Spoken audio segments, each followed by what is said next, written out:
All right, so today we've got a speaker talking about parametric polymorphism and the Girard-Reynolds Isomorphism. It's a type theory talk. It's Phil Gossett, who works here on mobile issues, and I will turn it over to him.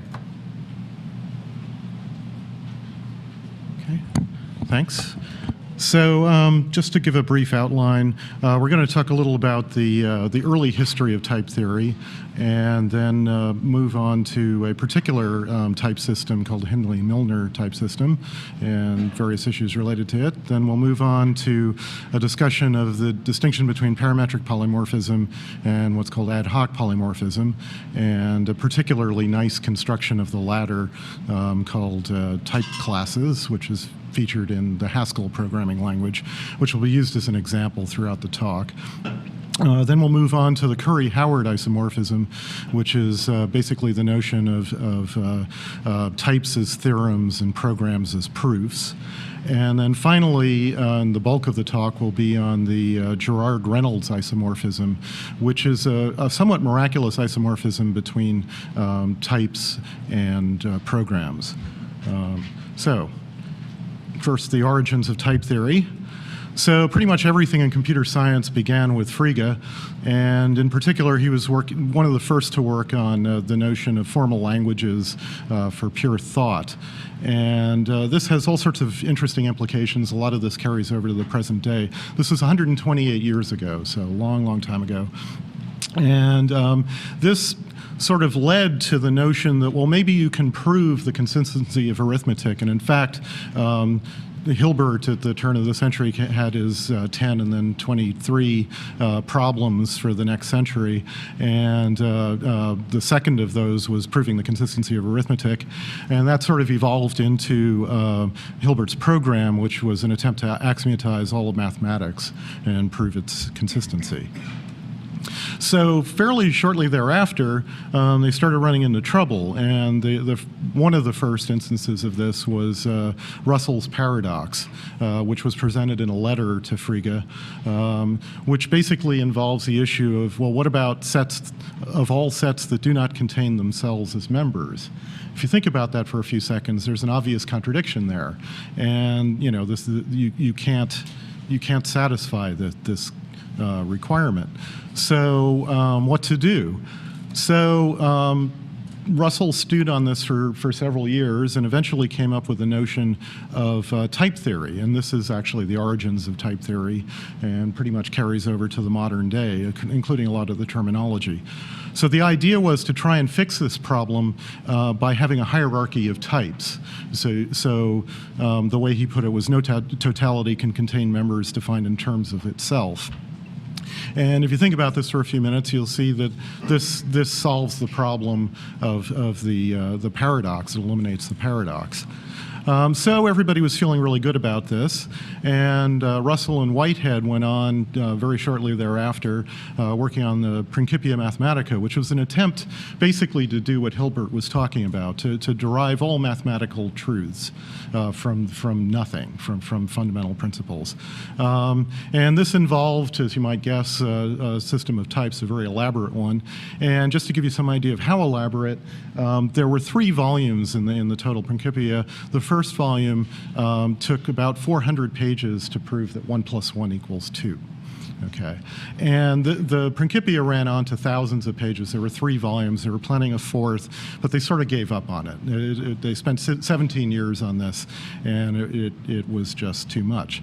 So it turns out it's sort of a good thing that they gave up on it, because very shortly thereafter, Kurt Gödel came up with his famous incompleteness theorems, the first of which prove that any sufficiently powerful system cannot be both consistent and complete. And this was done by bringing up a statement, this statement cannot be proved, and showing how to map that into arithmetic. Now, this statement is not a paradox, okay? There is absolutely nothing wrong with this statement. It is true, and it's not a paradox, okay?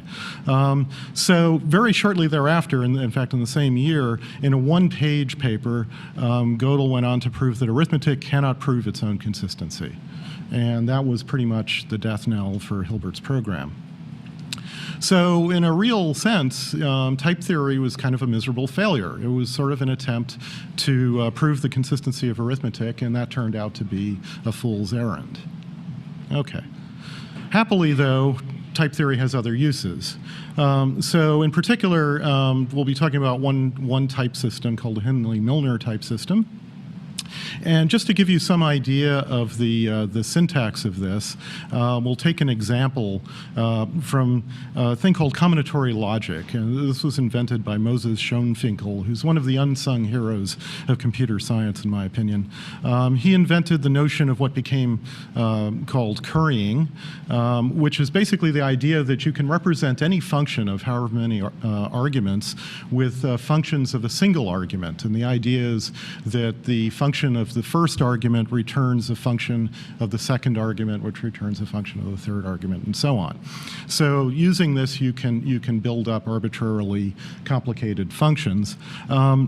And this is represented in this form in the Hindley-Milner syntax. And you'll note the parentheses are sort of left associated for the terms and right associated for the types. So if you just make that a convention, you can blow off a lot of the parentheses. So the main subject of Schoenfinkel's paper was combinatory logic, which is a building block of mathematical logic. It turns out to be complete, although we'll get to that later. He wasn't able to prove that. And it involves only two combinators, K and S. And these are their definitions and the corresponding types. And it turns out we'll come back to this several times throughout the talk. Okay, so one of the nice things about Hindley-Milner type systems are that their types are inferable. So what that basically means is you don't need to actually type in the type signature yourself. The compiler can do that for you. This is a really wonderful thing. You still get type consistency checking, but you don't have to go to the bother of typing in the types yourself. The original version of type inference, the original algorithm for this, was invented by Curie and Phase in '58. And this, by the way, is the same Curie of currying. His name is Haskell Curie, hence the programming language Haskell. This was later extended by Hindley and independently Milner, and proved to provide what are called principal types. I'll get to that in a second. And later extended a little bit more to polymorphism and proved complete by Demas and Milner. And this is what type inference looks like. It's sort of an eye chart. I don't expect you to actually be able to read that. But the point is that it's fairly simple. There isn't that much to it. The rules, there are 10 rules. It's fairly straightforward as these sorts of things go. So there are a number of programming languages that use Hindley-Milner. ML was the first of these, which in fact was invented by Milner. Meta language is what that stands for. There's an object-oriented extension to it called OCaml, which is fairly popular. And then there's Haskell, which we'll be talking about later. Okay, so the next thing is, in fact, the thing that makes Haskell unique among the Hindley-Milner languages, which is called typeclasses. So first off, we need to discuss the distinction between ad hoc and parametric polymorphism. So polymorphism means you can have an arbitrary type, basically, in your signature, and you don't have to specify exactly what that is. There are two forms of polymorphism, as Strachey pointed out. One of them, the most common, is called ad hoc polymorphism, and the classic example of this is operator overloading, which you'll find in a lot of languages. So you know, a canonical example of that is plus. For integers, it means add, and for strings, it means concatenate. Okay, these two things have, in some sense, nothing to do with each other. So hence ad hoc. There's another form of polymorphism, however, which is a little better founded, called parametric polymorphism. And the idea here is that functions over a range of types act the same way for each of the types. And the canonical example for this is map, which exists in a lot of languages. So the idea of map is you give it a function which goes from something of type A to something of type B, and then you apply that to a list of elements of type A, and it'll return a list of elements of type B.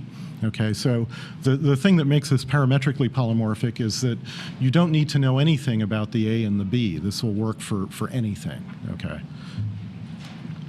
So in a very amusingly titled paper, How to Make Ad Hoc Polymorphism Less Ad Hoc, Wadler is great about names of papers. One of his papers is Turning Failure into a List of Successes, and we'll see a few other papers. He's really good at coming up with names of things.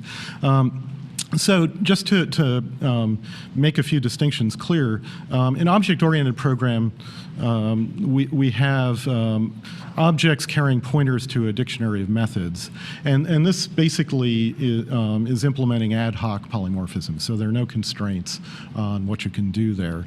Type classes are kind of a constrained version of this. And the idea is that instead of the dictionaries being tightly associated to the objects, they're passed around independently of the objects. And rather than having the usual type hierarchies, you instead have constraints on the polymorphism, which can form what are basically a network of horn clauses, if you're familiar with Prolog. Okay. Except the horn clauses are at the type level rather than at the term level. So here's an example of a type class. This is sort of the canonical one. So this is the numeric class, which has add, multiply, and negate. And it has an instance here that we give for integer. We're assuming that add int and multint and negint are predefined. They're part of the machine that you're running this on. And we can have instances for float and various other numeric type classes.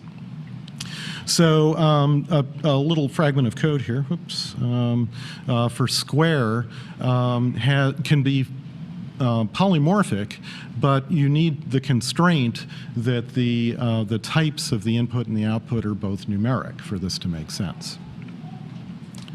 Okay, so type classes sort of give you a way of getting the effects of ad hoc polymorphism while being better behaved, more like parametric polymorphism. And in fact, this is being at least proposed by Barney et al. In Uppsala 06 to become part of C++. Sure. There's some similarity with algebraic theories, yeah, indeed. He was just pointing out that this is somewhat like algebraic theories, so yes, indeed. Okay, so to continue on, the next topic is the Curie Howard isomorphism. And the notion here is that you can think of types as theorems and programs as proofs of those theorems. So in what sense is the question? So first we need to discuss the concept of type inhabitation. So you can have type signatures that are pretty arbitrary, but some of them can be inhabited by a concrete term, and while others don't make any sense. So for example, a function of two arguments of type A and B can return the first argument, which is the type of A, and that's the constant function. You can also have, obviously, the identity function, which returns the same type, and that works parametrically polymorphically for any type whatsoever. However, you can't do that for what would be called cast in most languages. So you can't, in general, cast something from one arbitrary type to another arbitrary type, because those types could be anything, and you'd have to...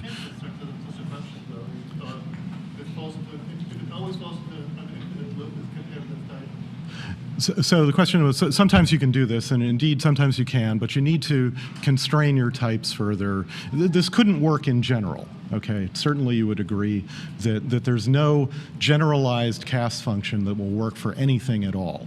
That's clearly impossible. Well, bottom, yes, okay. Bottom inhabits all types, so let's forget about bottom for the moment. That's kind of obscurity. Okay, term is code, basically, a fragment of code. A function or a variable are both terms, okay? Okay, so this may seem like a complete digression, but it actually turns out to be very relevant. There's this thing called intuitionistic logic, which is a weakened form of classical logic. And in particular, it throws away the law of the excluded middle. So you can't infer that not A implies A. Okay, but otherwise it's basically all of classical logic. And because of this simplification, it can be expressed very, very concisely. So you have, modus ponens, which is basically if A implies B and A, then B. Okay, the fundamental law of all logics. And then there's these other two rules, which don't have very good names, and a third rule, which can actually be derived from the first two rules. So this may remind you of something if you were watching closely earlier on. It turns out that the axioms of intuitionistic logic are exactly one-for-one with the terms of combinatory logic. Okay, so let me go back. Okay, so these are implications. The arrows are implications in this case. And in this case, they're functions. This is sort of magical, okay? So if you think about this a minute, this is basically establishing an isomorphism between axioms and therefore theorems in combinatory logic and terms in or types in combinatory logic and theorems in intuitionistic logic. Okay, so we still haven't proven that combinatory logic is universal. However, we can establish an isomorphism between combinatory logic and the lambda calculus, which is universal. And going in one direction, it's somewhat complicated. Going in the other direction, it's pretty obvious. And it should be obvious because we expressed it earlier in a Haskell program, and Haskell is a form of lambda calculus. So the Curie Howard isomorphism basically says that there is a term with a particular type if and only if that type corresponds to a theorem in intuitionistic logic. Now you can take this in both directions. So in one direction, you don't actually have to run a program. All you have to do is compile it or establish that it will compile. And doing so proves the theorem that corresponds to those types. This is pretty magical. Going in the other direction, if you have a theorem about that corresponds to the types, then your program will definitely compile and will not have a type error, basically. Okay, so the next thing in the bulk of the talk is the Girard-Reynolds Isomorphism, which takes us a step further. So a paper that Wadler, again, wrote shortly after inventing typeclasses, again with an amusing name, Theorems for Free, which has a double meaning, basically provides theorems, shows a way to provide theorems from the types of polymorphic functions. Now, in a sense, there's nothing new about this. This was basically obvious from the work of Reynolds' so-called abstraction theorem, which is equivalent to parametricity, which is basically the property that your types are entirely parametrically polymorphic. Okay, so no ad hoc polymorphism, no ground types. Okay. So there are two aspects to this. There's the Girard representation theorem, and there's the Reynolds abstraction theorem. And the former basically provides a projection from what's called P2 to F2, and the second provides an embedding of F2 into P2. So what are P2 and F2? Okay, F2 is the polymorphic lambda calculus. It's also called System F, and it was invented by Girard and independently Reynolds. It's a second-order lambda calculus, and it has quantifiers, so for all and there exists, for types but not for terms. Then there's P2, which is the second-order predicate calculus, which has quantifiers for both types and terms. So obviously, P2 is a superset of F2. It's larger than F2 because you can have quantifiers for terms in P2, but not in F2. Okay, so the amazing thing is that you can get an isomorphism out of this, despite the fact that one side is clearly larger than the other side. So, for example, if you define the naturals inductively in P2, it looks like this, okay? So you have a successor function here, you have a 0, and that basically inductively generates all of the naturals. You can project this into F2, in which case you lose all the terms, so you just get the types, okay? But then you can embed this back into P2, and miraculously, the terms reappear. Now, they're not quite in the same form, and you'll note that there are these universal quantifiers for S, which corresponds to successor, and for Z, which corresponds to 0. But it's fairly obvious that there's an isomorphism here. So this can be extended to products, sums, fixed points, and so on. So the one direction of this is sort of obvious. If you take something small and embed it in something large and then project it back to that same small something, you sort of expect that to be an identity. But going from something large, projecting that into something small, and then embedding that back into the large thing, you wouldn't expect that to be an identity. But in the assumption of parametricity, it turns out that it is. So what is this? What's the practical use of this? It all seems very esoteric. Well, you can think of P2 as code. Okay, so it has terms and it has types, whereas you can think of F2 as being just the types, just type signatures. So what we basically established here is an isomorphism between code and type signatures. So the punchline of this is you can get code inference, just as you could get type inference going from code to type signatures. In the assumption of parametricity, you can go the other way. You can start with just the type signatures and generate the code from that. Okay. So this seems completely unbelievable. So let me show you some concrete examples. It turns out there's this guy, Leonard Augustin, who has this piece of software you can download off a Darks repository called Gin, which is indeed quite magical. And it's a program that generates Haskell code given nothing but the types. So let's do a few examples. So some simple ones to start off. So the type A to A obviously is the identity function. Okay, so it takes one argument and it returns that argument unmodified. Okay, slightly more complicated one. This is the K combinator, also known as const, which takes the first argument, throws away the second argument, and returns the first argument as a result. And indeed, Gin will automatically generate the code for that. So the underscore basically means I don't care. So it's a placeholder for the second argument, which is ignored. Okay. A little more complicated case, the S combinator. If you'll recall, that's the type signature for it. And this is the code for it. And indeed, this is the code for the S combinator. Okay, so that's nice. You know, you'd sort of expect combinatory logic to work. It's very simple. It's kind of its point.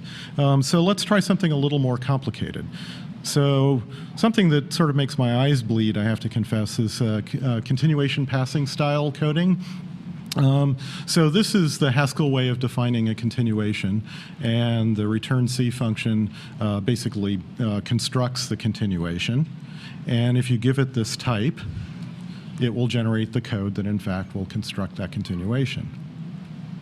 So this bind C is a function that composes continuations. And this is the type signature for that. If you give it to Gin, it will produce the code. And this code is not entirely obvious, okay? I'd have to scratch my head a little bit to figure that out. And then even more complicated, call with current continuation. This is the type signature for this, which is reasonably straightforward. The type signature you can actually have an intuition about. The code, you know, I don't have any intuition about the code. It's fairly obscure. Okay. So how far can you take this? Well, there are limits, of course. So let's take this function foo, which has two arguments and returns a third, all of which are of the same type. So if these are completely parametrically polymorphic, if all you know about them is that they're the same, all you can do, the only functions you can get are functions that take one argument and throw the other one away. But Gin will produce two such functions. You take the first argument and throw the second one away, or you take the second argument and throw the first away. Okay, so this seems like it's broken. The isomorphism, but in fact, the isomorphism only holds up to isomorphism, as you sort of might expect. And in fact, these two foos are isomorphic to each other. If you flip the order of the arguments, then they're the same function. So there's a clear isomorphism between them. Okay, what about a function that takes an arbitrary type and goes to another arbitrary type, a different arbitrary type? Well, as we pointed out earlier, you can't do that. So Jin will correctly tell you, sorry, you lose. Okay, what about a function that takes an arbitrary type and returns a Boolean, a ground type? Well, again, can't do that in general. You'd have to code that up separately. Okay? Okay, so just to recap, we've done a little history lesson on the origins of type theory. We discussed the Hindley-Milner type system, which allows you to infer types from code. We discussed the distinction between parametric polymorphism and ad hoc polymorphism. We showed how you can get an isomorphism between theorems and types on the one hand, and proofs of those theorems and the existence of programs that implement those types on the other hand. And then finally, we showed how you can infer code from types. Okay? So that's it. Any questions? Yeah. Why can't A arrow bull be realized? Repeat. Why can't A arrow bull be realized? Why can't you Because return true? Well, there's no generic. I suppose you could return always true, okay? Depending on how you interpret that, that could be considered isomorphic to returning always false, but that's kind of a stretch. So that turns out not to work out in this system, and it seems fairly reasonable that it throws up on that. Sure. Okay, for those of us who aren't as into the math here, but in a more pragmatic, I don't understand what the difference is in this system between a function like factorial on integers and a function like identity. Okay, so a function, the question is what's the difference between a function like factorial and integers on the one hand and the identity on the other? Well, a function like factorial basically is only meaningful in a numeric type, okay? It's hard to see what that meaning would be if it was bools. What's true factorial? I have no idea. I mean, you can make something up, but there's no sort of obvious generic way of generating a function from that. On the other hand, the identity works for all types. Okay, whatever the argument is, it can return that argument, and that works no matter what the type of that argument is. So the former is clearly not polymorphic, not parametrically polymorphic in any case. It could be ad hoc polymorphic, but it's not parametric. And the second one is parametrically polymorphic. Yes? As you showed, natural numbers are part of the theory, right? So we could probably state something about natural numbers specifically. Oh, sure. Yes. The question was, can you state something about natural numbers? If you define them inductively, which you can do in combinatory logic, you can, in fact, get numbers out of that. But it's a little bit unnatural. But you have to sort of think of it that way instead of thinking of it as a ground type. Subtle distinction. Sure. Is there any sort of natural way to extend it to type classes? So unfortunately not. Type classes are ad hoc polymorphic. Okay, they're a particularly nice form of ad hoc polymorphism, but they're still ad hoc polymorphism. So the parametricity property doesn't apply, and therefore the Girard-Reynolds isomorphism doesn't apply. So I'm afraid you're out of luck. It'd be nice. A somewhat base question. Are you using Jin to do anything? A little bit. So sometimes the question, do I use it myself? Occasionally what I'll do, actually I do this a lot. I don't use Jin very much. But what I do when I code in Haskell is I type in the type signature and then comment it out, and then start typing in the code. And there's an interactive mode of the compiler, the Glasgow Haskell compiler, which I use. GHCI is the interactive version. And it has a :t function, :type, which will return the type of the function that you give it. So I'll type in what I think is the correct function and do :t on that and see if it matches the signature that I commented out. And generally speaking, if it matches, that code is probably correct. If it doesn't match, then it isn't. So this actually has some practical uses. Any other questions? Okay, well, thanks.